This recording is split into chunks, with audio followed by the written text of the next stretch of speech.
All right, folks. I'm here to address all of you. Tell it to me straight, Pisco. All right. I'll tell it to you straight. Pretty much the rule of law doesn't mean shit anymore.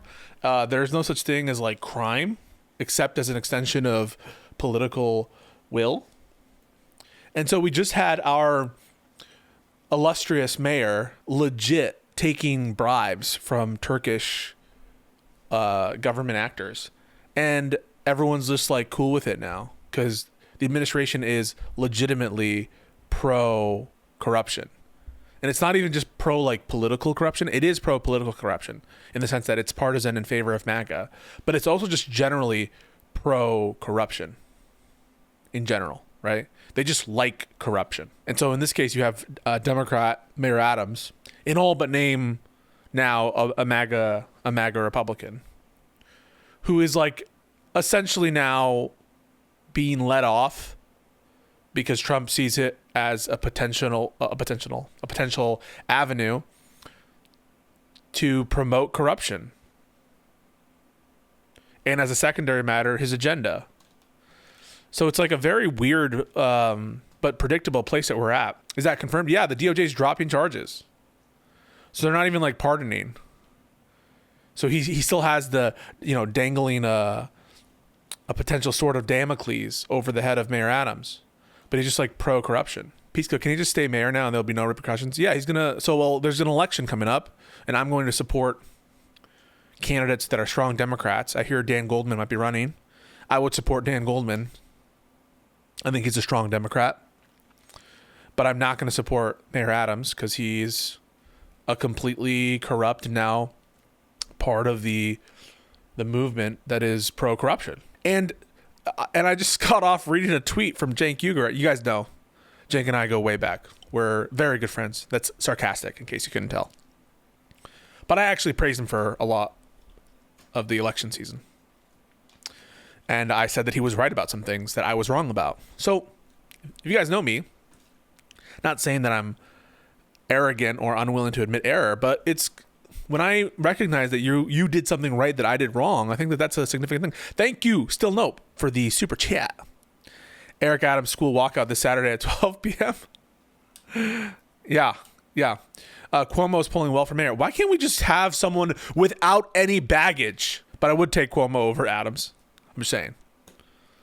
But can't we just get a Democrat who's like new and young, relatively? And by young, I mean like 40s, who isn't a depraved, corrupt lunatic or weirdo, who actually like cares about even 5% his constituency? When can we get that? Anyway, I was talking about Cenk and the wonderful folks over at TYT.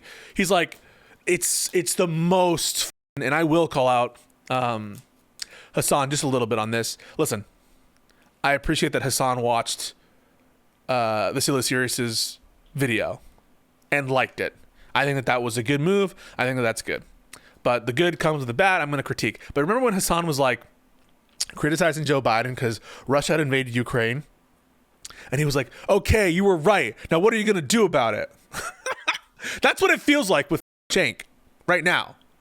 Where he's like, okay, I guess the Democrats said that he was an existential threat, but what are they doing about it?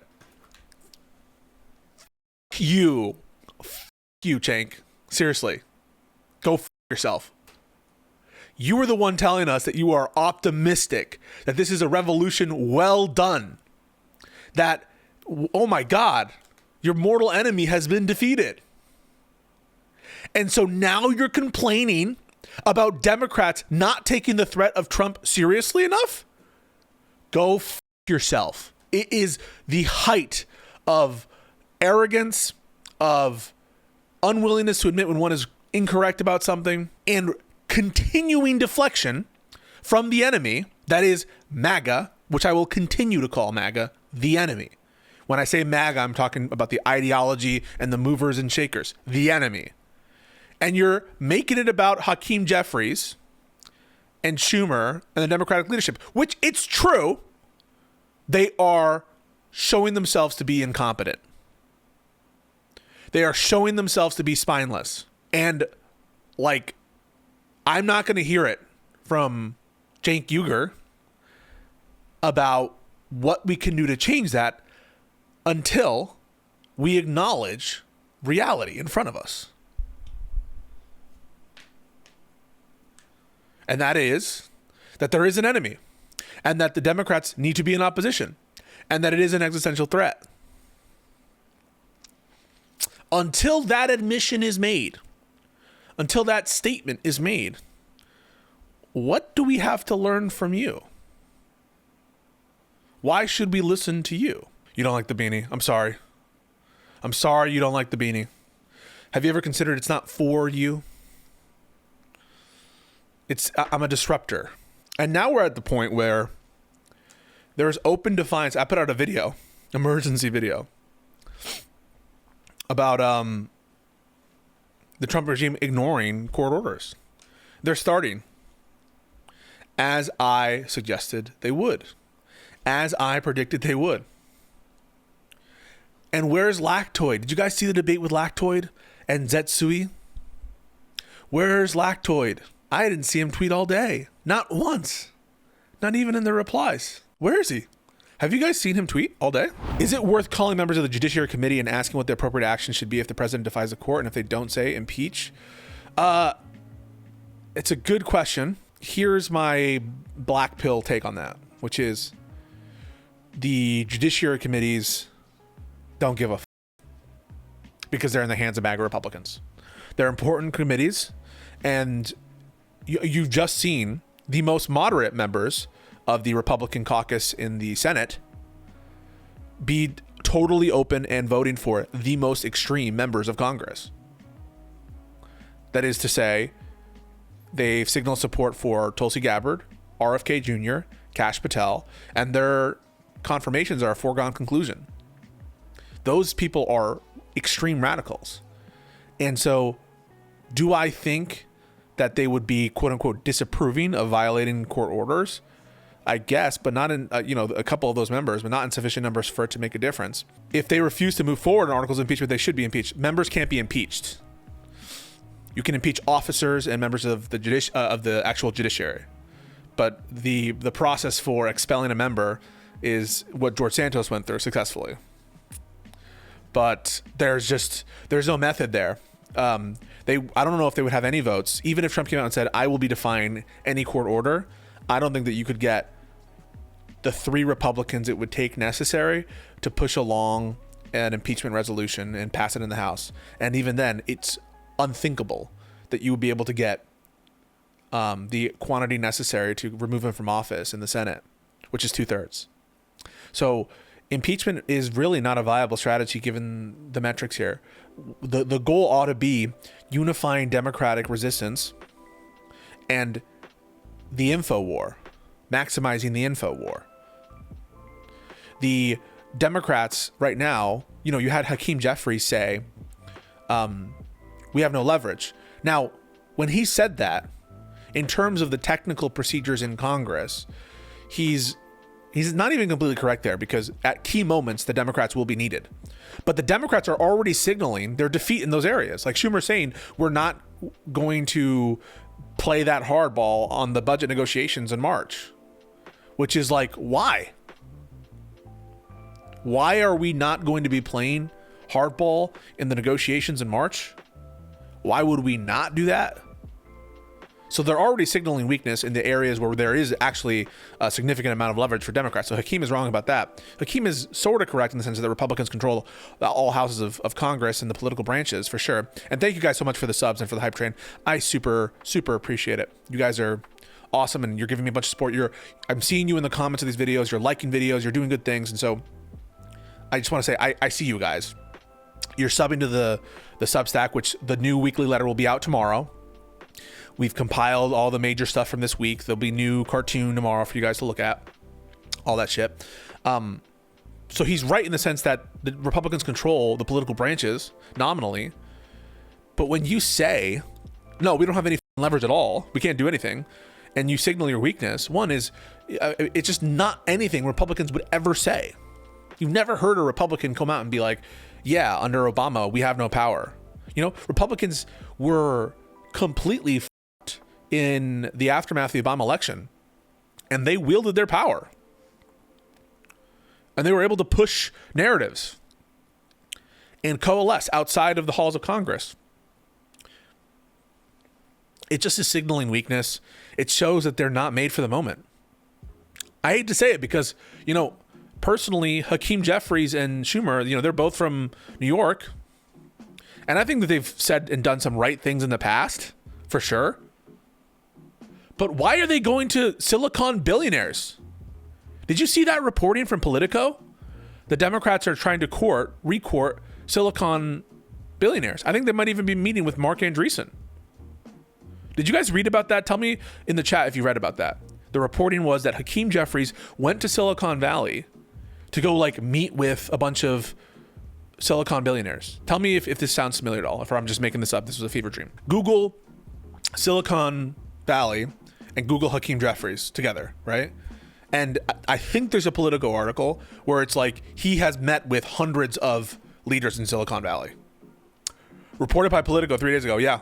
So like, what the f*** is going on? Not to say that everyone from Silicon Valley is evil, or everyone from Silicon Valley, we should reject all their money, but you have been given a narrative on a silver platter that you need to bring to the people, that you need to bring to your constituents. Money doesn't win elections against MAGA Republicans by itself. Kamala Harris, I know, we all know that the MAGA Republicans were supported by oligarch billionaires. Guess what? Kamala Harris raised more money than Trump. I know you guys know that because if you're watching the stream, you probably have some amount of insight into these matters. But so you know, right? Kamala Harris had more money. Remember that? Remember how she outspent and all these Democratic accounts were like, wow, this is huge. Kamala Harris just, you know, broke the barrier for most amount of money in a day. Do you guys remember these tweets? Yeah, you need money. I'm not telling you money's not important, but can we focus on narrative making first? On storytelling? For 1 second? Go up to the podium and talk like you give a f***. Folks, we're in trouble. Level with the American people. They're trying to do illegal things right now. And you need to come out in support of your Democratic Congress people to fight against it. What is left? At this point, we've tried the old tricks of donors, of cute little over-prepared messaging, you know, tactics. Just tell the truth. Say it raw. Say it real. And be all hands on deck about it. Come out with every single Democrat behind you. We are unified against the Trump regime. We will not allow them to do what they're doing. We will be in the courts every single day fighting for the American people. We will be outing the corruption of Elon Musk every single day. Let's just be clear about something. If the Democrats don't unite, we're doomed. If we have we can't handle many more of these like Lincoln Riley Act moments, like these Fettermans. No more Fettermans. Jesus. And it doesn't take a rocket science to see this. That's why it's so personally offensive to me when we have someone like Cenk Uygur, who this should be his bread and butter, to criticize the Democrats for not doing what they should be doing. It is a ripe opportunity for Cenk Uygur to do that.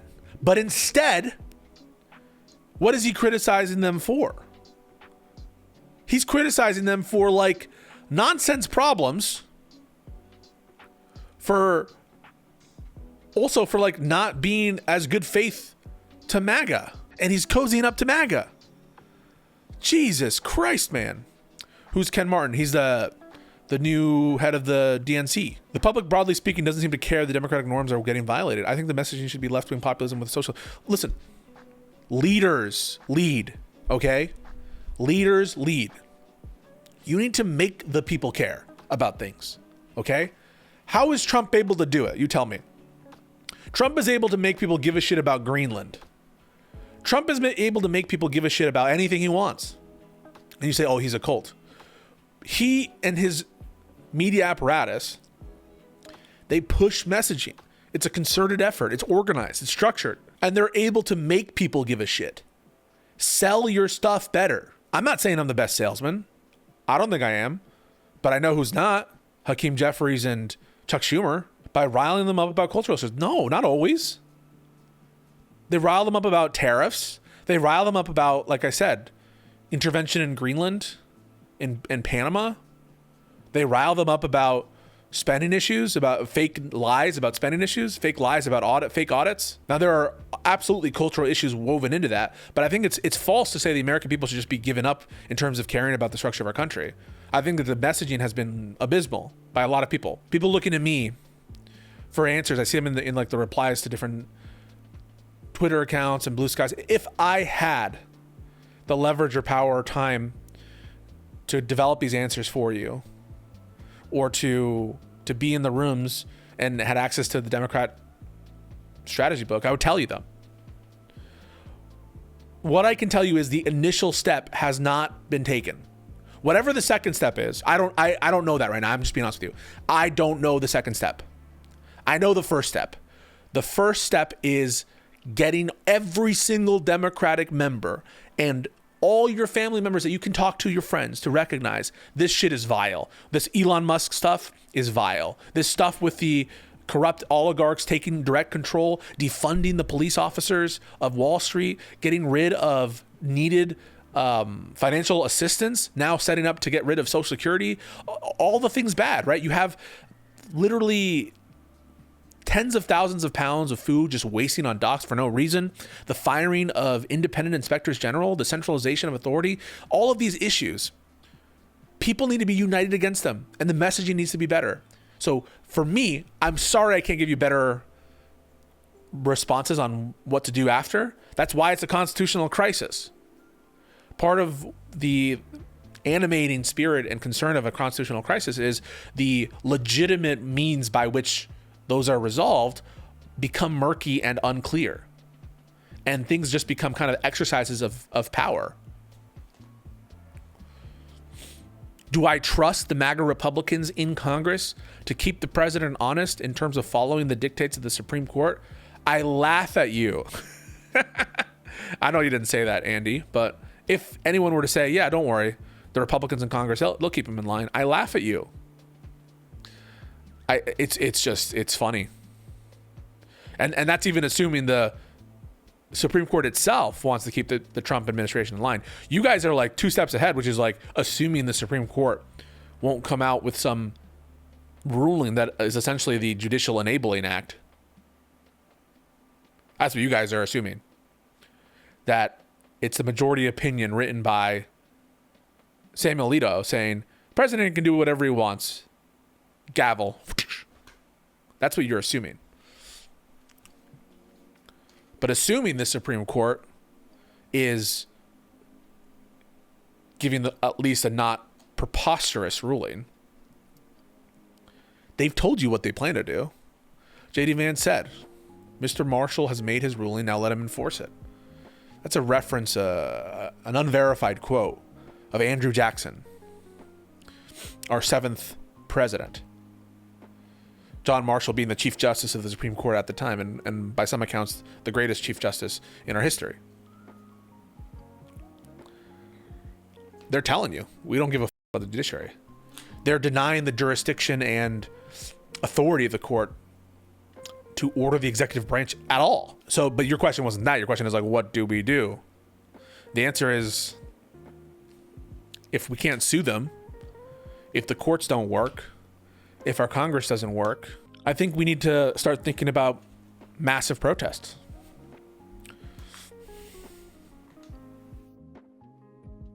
Massive demonstrations.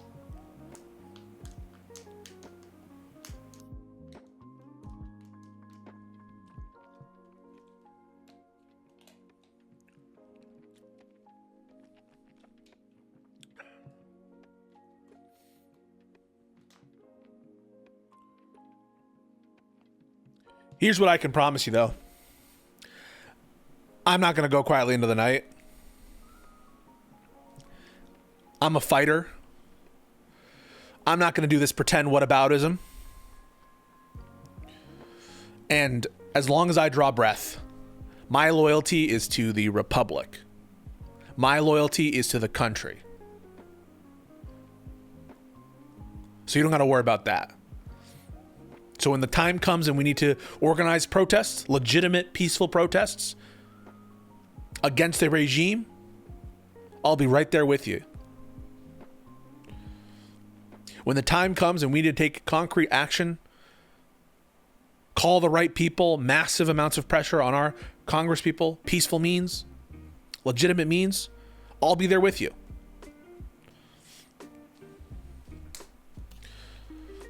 But I'm just one guy.